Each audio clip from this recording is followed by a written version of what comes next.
Hey Wonder Zone friends, Mrs. Peachy here.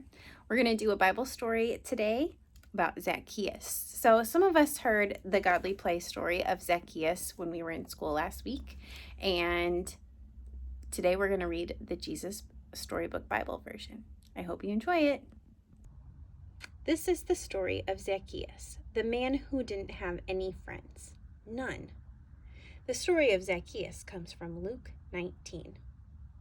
There once was a man who didn't have any friends. None.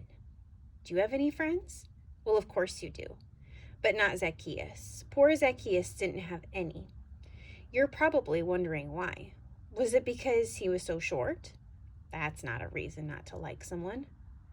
Was it because he had a name that was hard to say? Well, neither is that. Even though he was short and he did have a funny name, that wasn't it. No, people didn't like Zacchaeus because he stole their money. Zacchaeus collected taxes. Taxes were what people had to pay the king. But Zacchaeus took more than he was supposed to, and he kept the extra money for himself and made himself rich. Everyone knew what he was up to, and it made them cross and grumpy. They didn't like Zacchaeus one bit. So they made sure he knew it by doing things like avoiding him, and walking on the opposite side of the street, and pretending not to see him, and whispering things like, "There's that nobody who thinks he's a somebody," loud enough so that he could hear.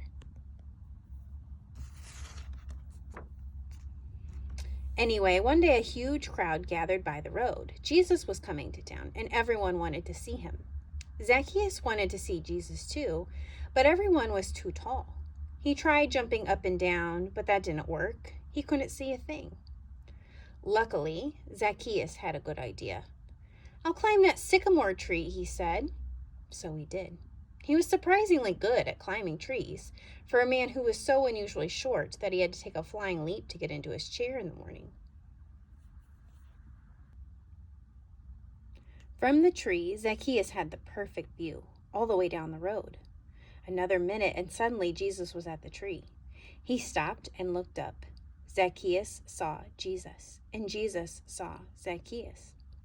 "Zacchaeus," Jesus said, "I'd like to come over to your house." Zacchaeus almost fell out of the tree. Come over to his house? No one ever wanted to come anywhere near his house, let alone inside it.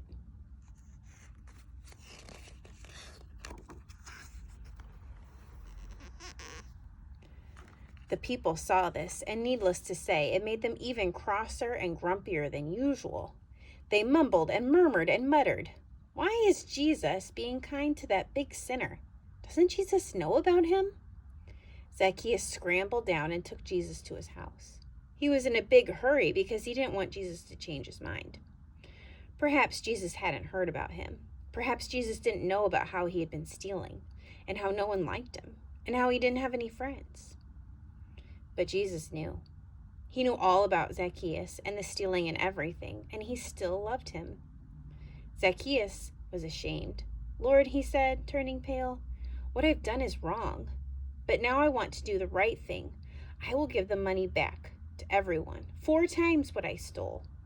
And that's just what he did.